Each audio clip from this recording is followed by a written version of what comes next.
your host, Christine Renee, and I'm super excited to have on guest Daeryl Holzer. She is one of my colleagues. Like, I absolutely see her as a colleague, a mentor, and we have been in each other's world for probably about 5 or so years. And Daeryl is a clairvoyant and spiritual teacher focusing in on past lives.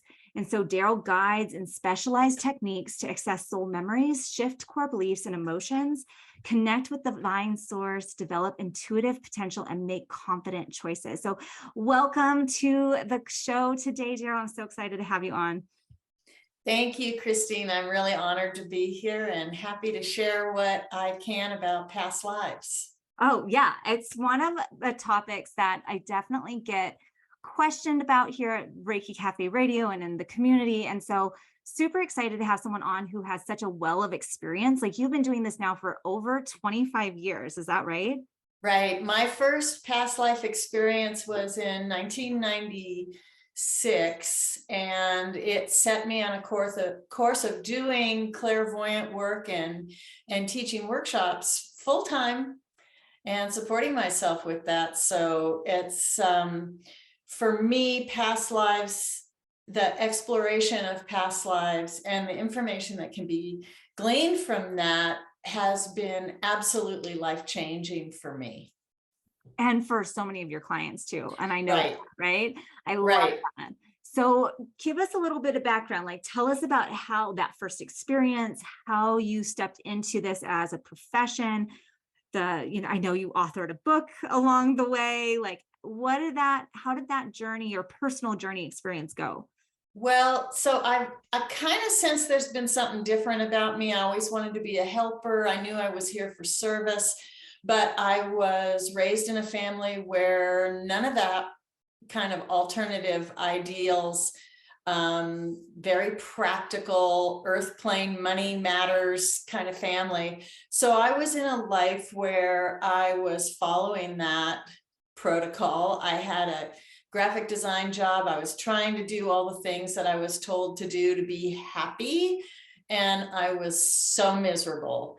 So I had a job and I injured my back on the job, and I was also in the midst of getting out of a really traumatic, oppressive relationship. And so I went to a counselor just to kind of deal with all of these major life upheavals that were coming for me.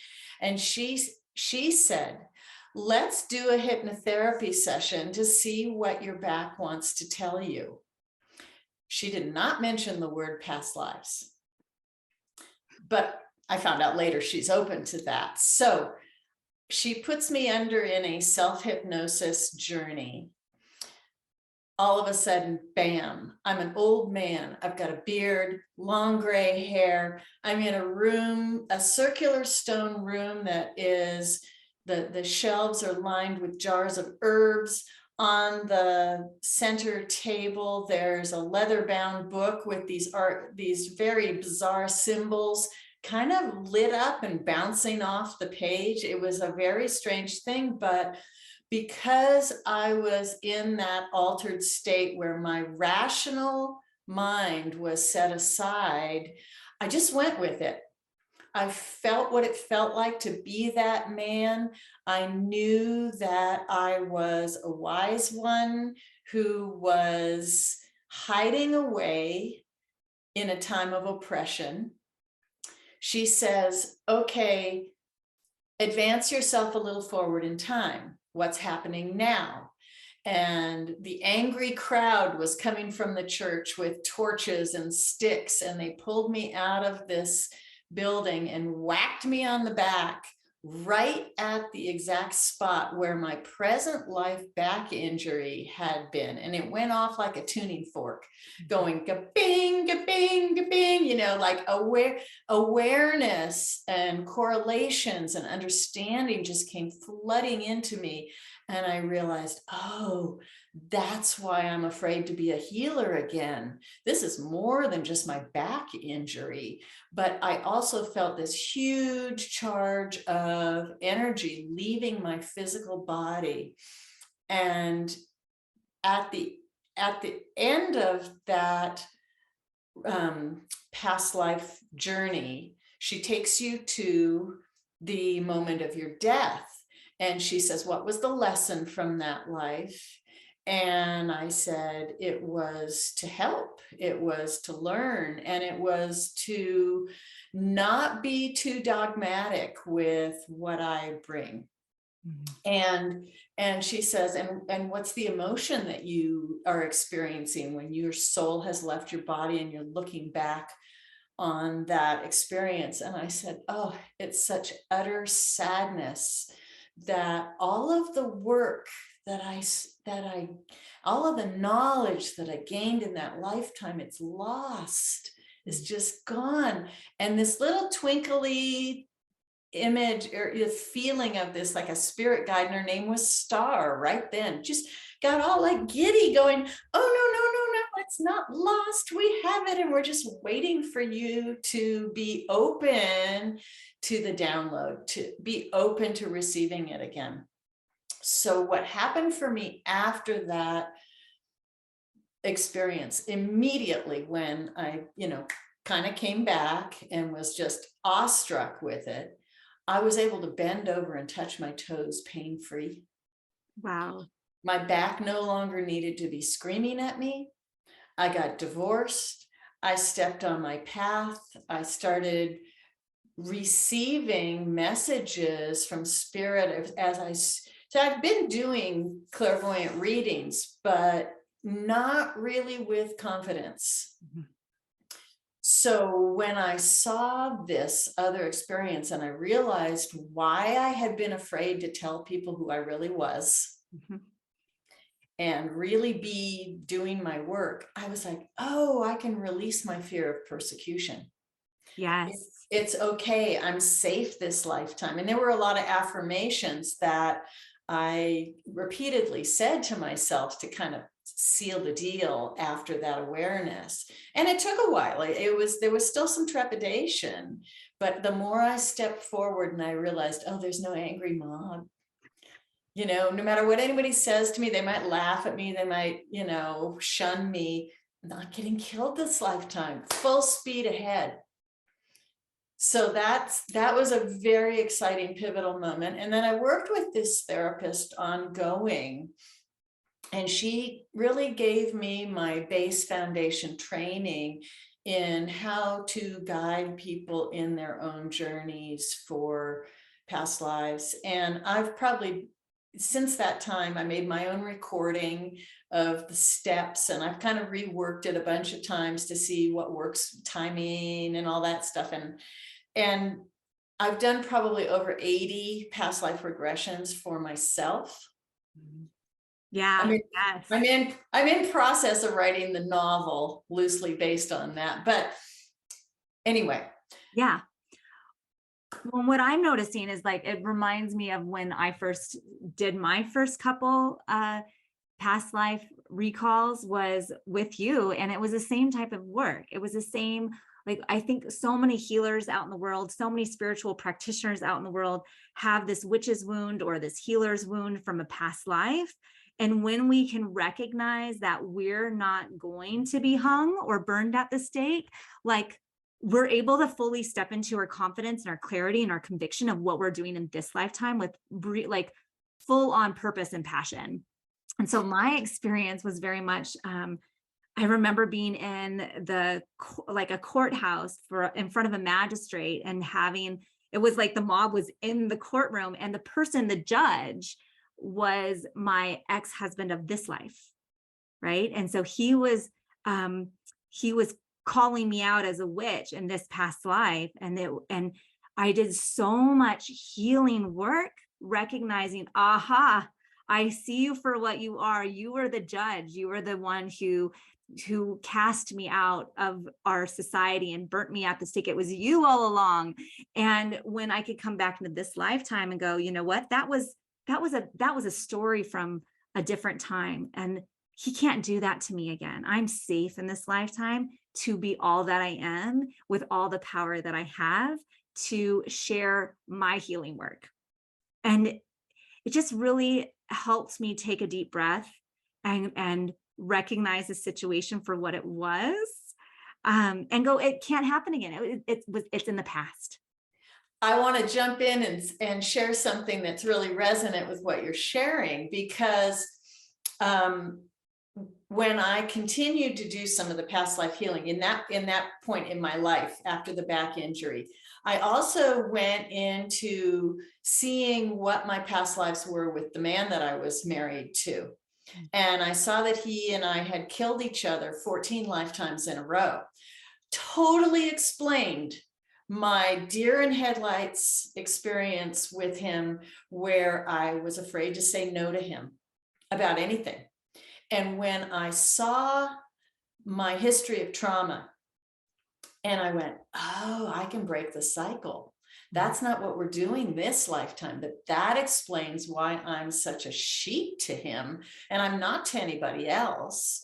And when I had that clarity, and this is something that a lot of people get when they're in some kind of traumatic relationship, whether it be birth family or love relationship, or even with children, siblings, any of that.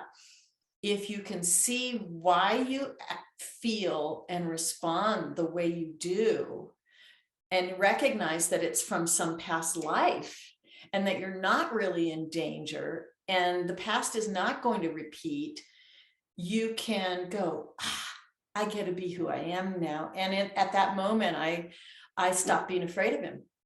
I stopped worrying that he was going to kill me. And so it's just a phenomenal shift. And people might be sitting there now listening to this and saying, yeah, but how do you know it's not going to repeat? How do you know it's not going to repeat? And a basic premise of soul growth through many, many lifetimes is that we are not just on that Groundhog Day loop. We are not just repeating things. If we can gain awareness, if we can remember lessons learned, if we can recognize that the whole journey is about growth and always seeking to do better than we did last lifetime, then we can really, and if we have awareness of those past lifetimes, we can really move forward in an accelerated way. Yes, right. Exactly. I see this all the time, healing begins with awareness. And here we are, we're just gaining awareness of why do we have those physical ailments in our bodies? Why do we have these type of, difficult relationships in our lives? What is the lesson here? And is it just reflecting a past lifetime so that we can remember it and heal it so that we can move forward in the lessons for this lifetime? Yeah. And one of the other things that I found pretty consistently, especially for those who are sensitive and healers, is the childhood is often a facsimile of some experiences from past lives with those same people, or maybe with different people. But it's not to be re-traumatized. It's not to have those things trigger and reinforce, but for you to see, oh, they might hate me this lifetime. They might not understand me. They might not welcome me in this birth family, but I'm not the Native American being cast out of my community. I'm not being the one killed by them. Oh, no matter what ugliness I came into this lifetime, I get to survive. I get to thrive. I get to move on beyond the childhood training. Yes. And I think there's so much to that. Like, I'd love for you to speak more to this childhood training phase, because I really feel like, from 0 to 7, that's when we don't have a conscious filter yet. Everything is subconscious. Everything is being adhered to our subconscious. So later in life, any of those beliefs that we were told become the limiting beliefs, become our negative self-talk later on in life. So when we're having this, training period in our younger youth, what can that look like as we move forward in our life? First of all, one of the values of that, and this might take me off in a little bit of a side tank. I'm okay. But one of Okay the with that. values, and you might remind me of that question again, one of the values of that difficult childhood is humbling. Because many of us powerful, wise, magical, healer type people have also had past lives where we took that ability too far in the wrong direction. We got to test it out sometimes. We got to be that little kid, you know, putting the bugs under the magnifying glass because we have the power. So we have often had lifetimes where we abused our abilities, and we've given ourselves this kind of limiting curse of, I can't be trusted with my power. I won't move on. I won't do it again. And so in addition to lives where we've been persecuted that are forming a block now, we also may have lives where we've taken it too far in the wrong direction, which is blocking our ability to move forward now. But we've probably had other lifetimes where we've been the slave or the servant, or we've been under the thumb of somebody else that's omnipotent and abusive. So the childhood that is oppressive and unloving and judgmental is our reminder to stay humble, to keep our abilities on the path of service rather than ego or, you know, that kind of power. So when we have those childhood training lifetimes, it's really valuable to say, what did I get out of that?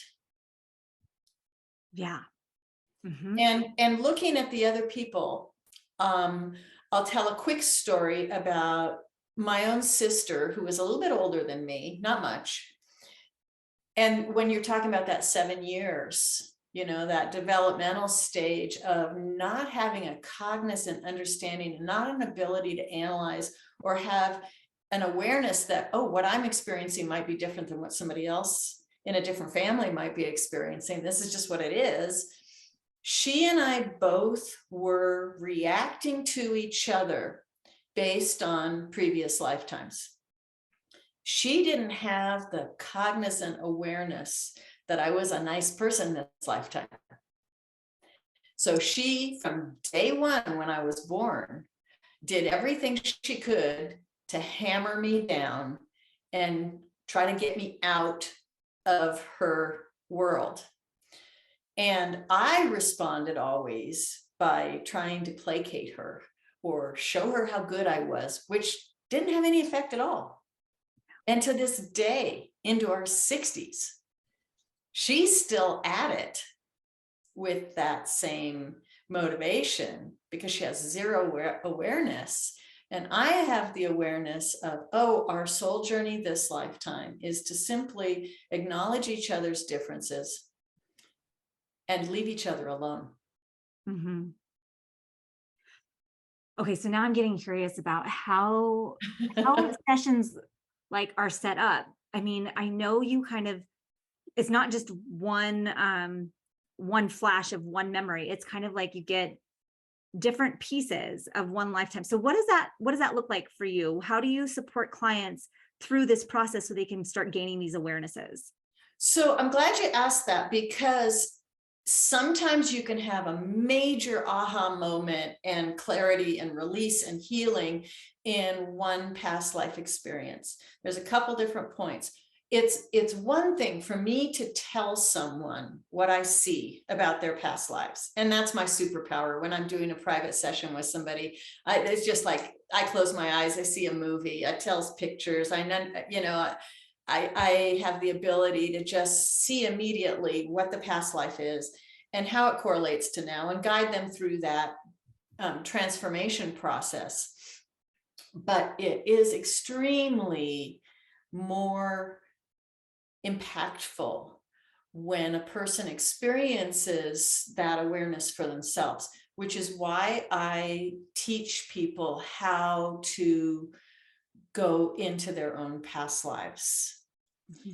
And so a sequence often happens where I work with somebody for the first time. I show them by me seeing what the past lives are, and teach them how to revision it and turn the story into a happy ending story, which is my kind of specialty. And then maybe the next session, I guide them through their own past life journey and help them untangle it and understand it. And then maybe they move on to me teaching them how to do it for themselves. Yeah, amazing. So is there a time when you do a past life to something positive? Do they all have to be traumatic? Oh, thank you for asking that. So, I've done so much healing and releasing in my own experience with past life trauma. And many practitioners that focus on past lives, that's the crux of the work. So one time I got this idea, well, maybe I've had a nice past life. Is there something? And that's one of the key things, is I always set an intention before I do a past life reading for myself or for the client or whatever that is. It's like, I kind of talk to spirit and I say, or my own soul, and I say, show me the lifetime that is most pivotal or important for me to see about this issue that I'm having. And one time I was, working on moving forward with my healer path, still felt a little like awkward about it. And I went into a past life where I was a priestess standing at the gate of the temple. I was doing my work completely unobstructed, completely loved and supported in my community. I was in a group of others. There was camaraderie. The culture I lived in totally embraced the role that I had and the role that the temple had.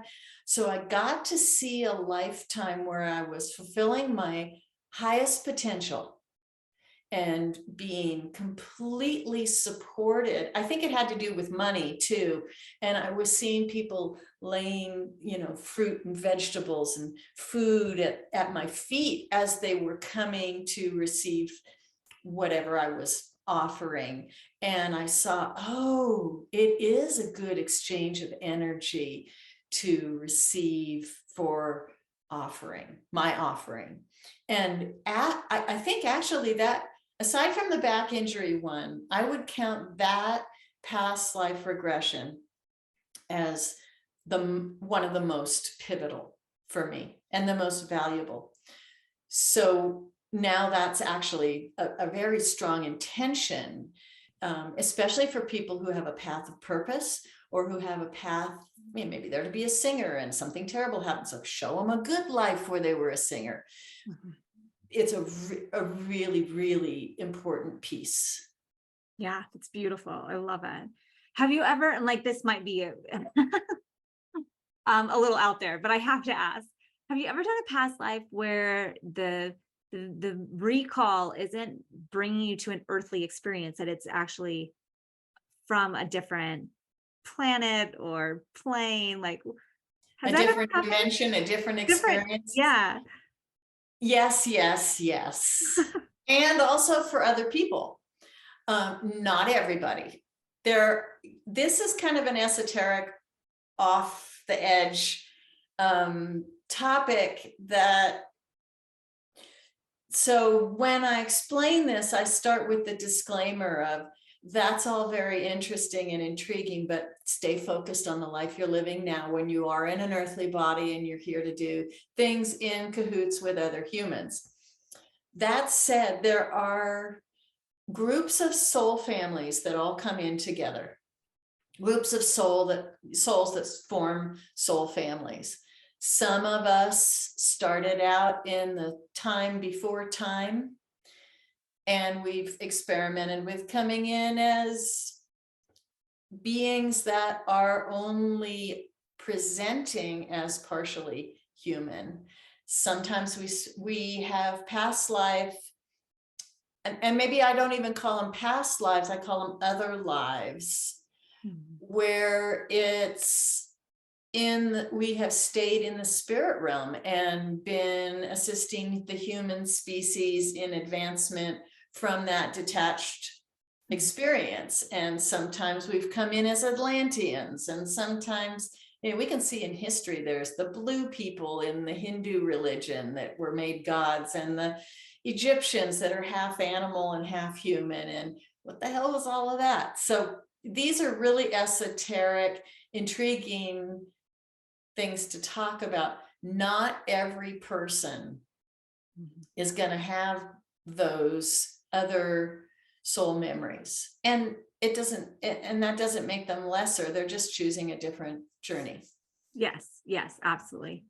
Well, it makes me curious if there are like, if people come like seeking, like, I want to know when I was famous and try to find that name. Like, I feel like so much of the spiritual industry, when you come to past lives, it's like people who are seeking out, like, I just want to know who I was so I can flaunt it, versus I'm here for healing. What's your take on that whole situation?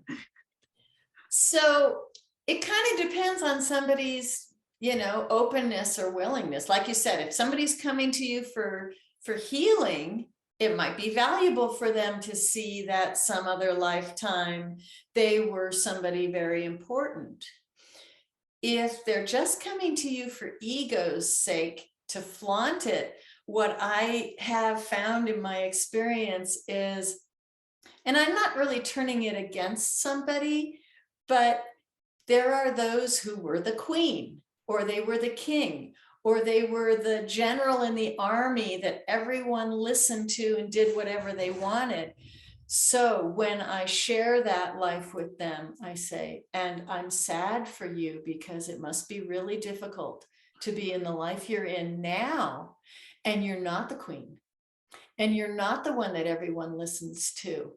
And you are really, this life is made more difficult for you, because this is your life of humbling, and the life where you're learning how to be self-sufficient and do it yourself, and you're not the entitled center of attention. I'm pretty sure my daughter, when she had her first reading at like age 7, that was the message. You're not the queen this time. It's so challenging to not be the queen anymore, or not be the famous person, and there are always lessons to be learned. Like, one example of a client was resistant to singing now, even though she really, really wanted to sing, and she had a beautiful voice. So there was the lifetime where she was an opera singer in France in the early 1700s. And not only was she really famous, but she discovered that in that fame, she never knew if somebody loved her just for her. Mm-hmm. Yeah. She had all the money and the notoriety that anyone could ever want, and she was desperately alone. Mm-hmm. Yeah. And when she saw that feeling, and she realized, oh, that's why my soul is resistant to having any fame for singing, to put myself out there for singing, because I'm afraid I won't be loved. So there's a lot of weird twists and turns that can come from that. There, in the popular, sort of New York Times bestseller past life arena, there's all those people like Shirley MacLaine that want to say that they are Cleopatra, or they were Cleopatra, or whatever. Well, who cares? Who are you now? Yeah. And I think that's why I love your work and the way you do things. Like in your book, Soul Shift, like it always comes back to, well, you're in a human body on this earth at this time. Now, what does the information from the past, how can it help you heal this lifetime, so that we can really fulfill our passion and purpose and all the things that are in our soul agreement this lifetime? And so I really appreciate that about your work. Thank you. Thank you. I try really hard to make whatever information can come through be useful. Mm-hmm. It's Yeah. not entertainment. It's, and my goal is always to empower other people. Yes. And stuff. I would like to talk a little bit about, people have asked, well, what kind of what kind of information besides what you and I've already talked about with the back injury and the understanding other people and that, but sometimes we have fears or phobias. We have emotional associations with certain things that don't make sense. And a lot of times, like there was a man who was really afraid to get in an elevator. He would have an asthma attack when he was asked to, speak and say things.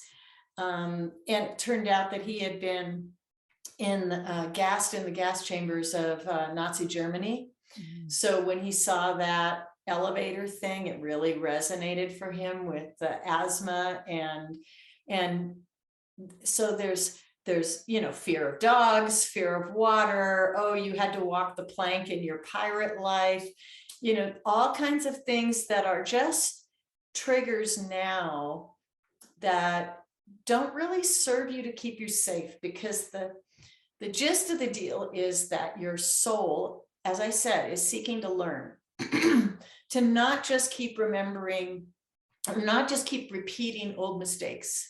If you're standing at the edge of a cliff, it's pretty consistent that if you fall off, you're going to die.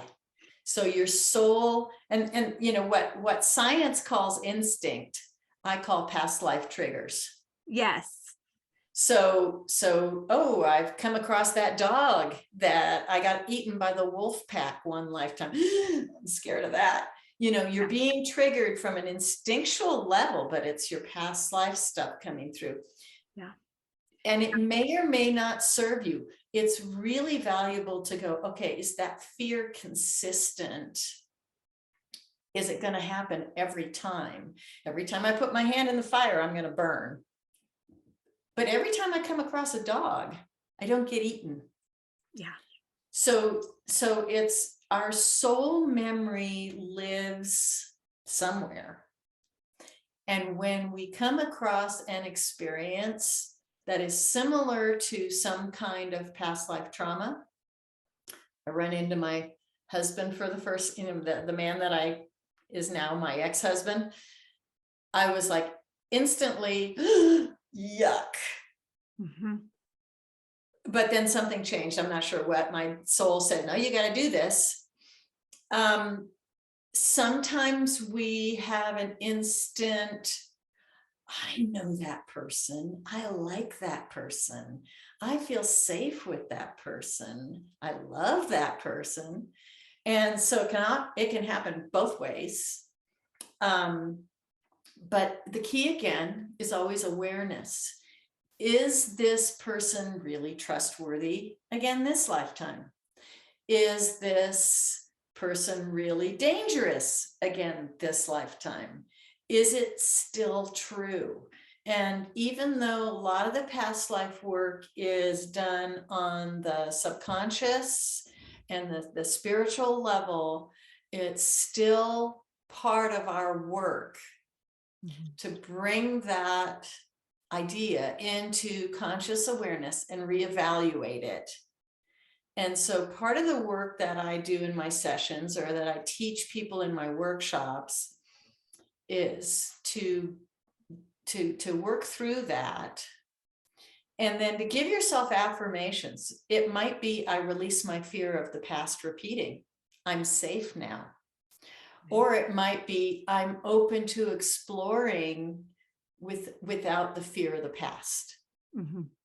So there's different ways of moving that other life, past life experience into proper alignment with present time to be able to move forward. Yes. I think that's one of the things I love about how you approach past life work, is really recreating the story so the traumatic ending doesn't happen. You can relive that memory and the trigger releases, and then combined with the affirmations, it feels very powerful.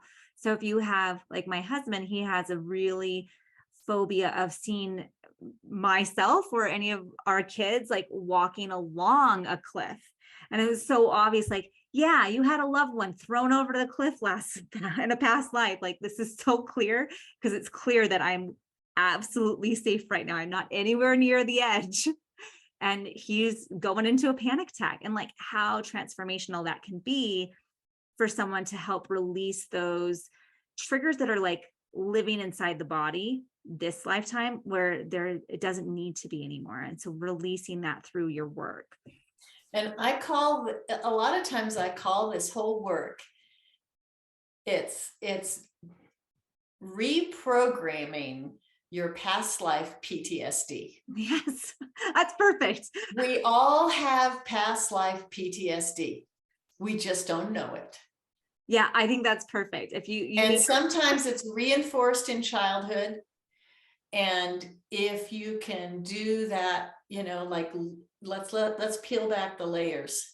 Okay, here's the reinforcement I got from my ex-husband. Here's the reinforcement I got from my sister. Where does it go deeper than that?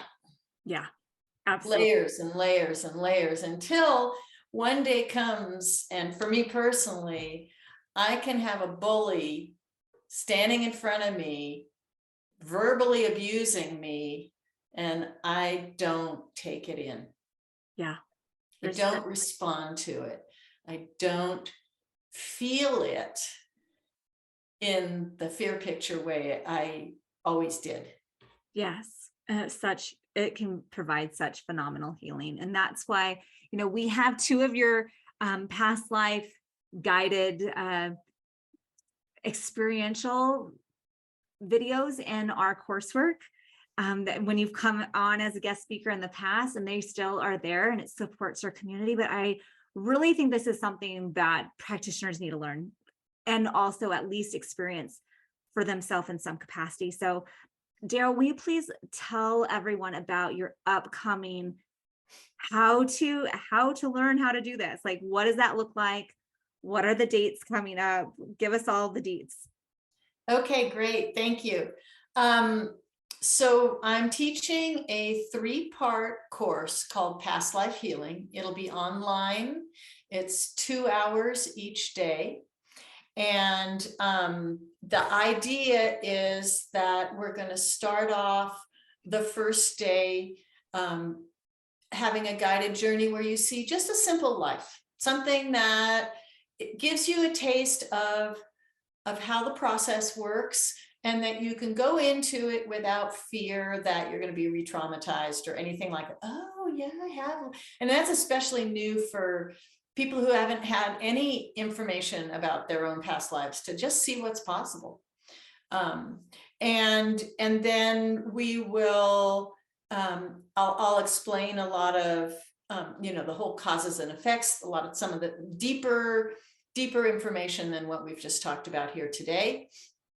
The second day is going to be really addressing the, there's like 3 different kinds of past life trauma healing focuses. One is on relationships, difficult relationships you have now. One is trauma held in the body. If you have chronic pain, if you have a propensity to certain diseases or issues, respiratory, where does that come from? How to release that? What does your body want to tell you? And then the other is just the emotional false beliefs. Like, it's not safe for me to be in love. It's not, safe for me to make money. Those core beliefs.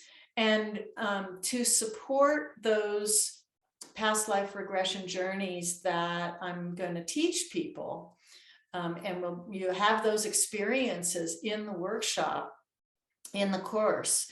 I've also compiled some written material that is an in-depth reference sheet, like, because there's so many similarities. Head injuries are often, past life when you were a warrior. There's some really common collective unconscious even stuff. So you'll get a lot of written material, resources, references that you can access later.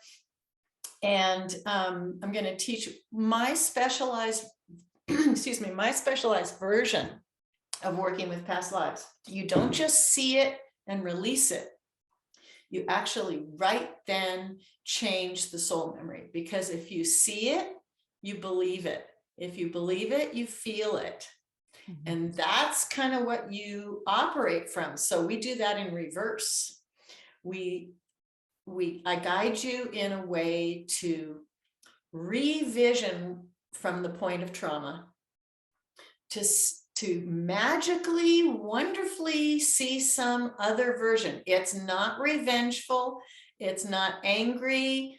It maybe is just escaping. It's maybe sending love to everyone in the picture. Like my angry mob just went, oh, we see who she is. Let's have a feast and celebrate.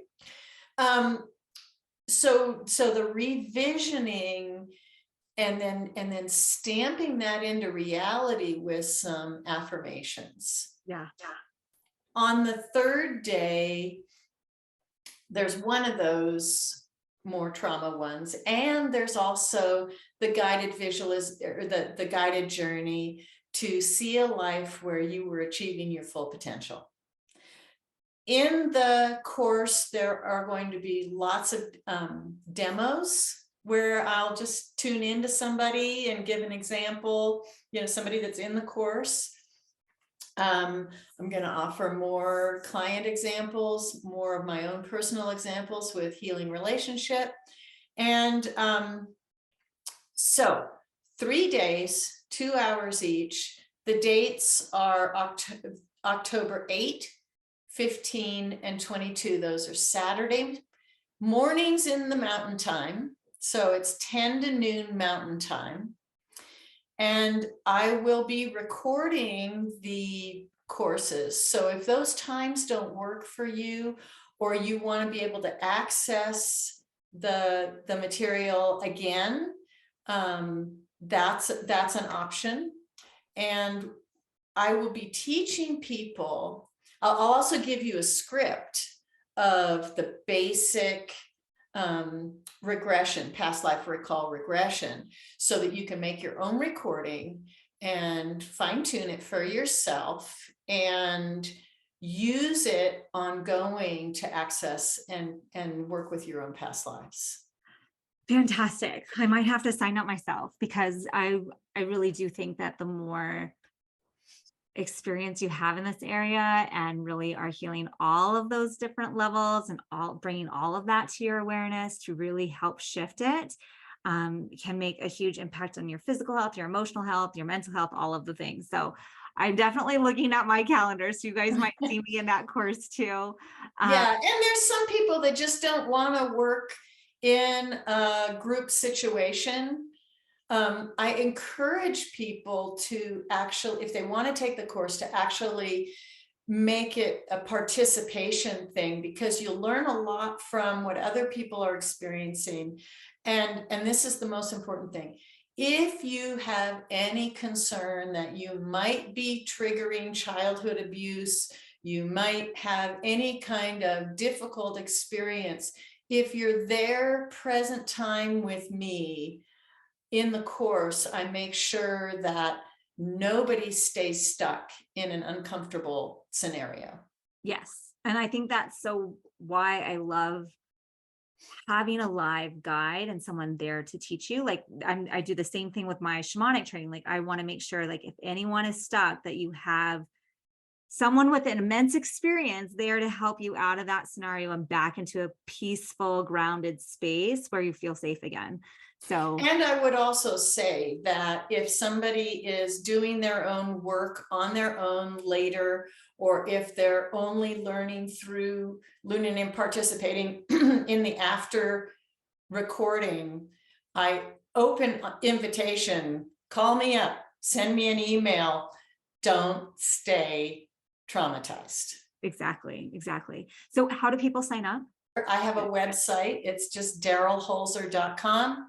There's a tab for courses, and that'll take you right to more of the information about the course and the ability to sign up. and schedule right there online. I'm happy to have anybody go on my website. If you have more questions about the course, contact me. I'm very available to address concerns, timing issues, things like that. Awesome. So all of that information, the website, contact information is going to be in the show notes. So you'll have an easy click to access here. And Daryl's great to work with. I mean, I have loved being her client and having her as one of my mentors over the last many years. And so she is just a wealth of information. And this Thank really you. is her superpower. Thank you, Christine. And I would also suggest or invite that if anybody here is feeling like they're not really ready for the course, but they want to have a private session, that's something that you can contact me about or sign up online. I have a whole scheduling system that's linked in there also. Perfect. Beautiful. Well, thank you so much, Daryl, for spending your time with us here at Reiki Cafe. And I really look forward to seeing this offered many times in the future. And I can keep sending people your way. I really appreciate your love and support. And I just really encourage anyone who wants to move forward and improve their life, whether that's just as a regular person or a healer or somebody that just wants to be less sensitive to the impact of everything around you. And I really honor Christine and your work here, Christine. And I know that you're reaching a lot of people. And so I'm very honored to be part of your world. Oh, thanks, Daryl.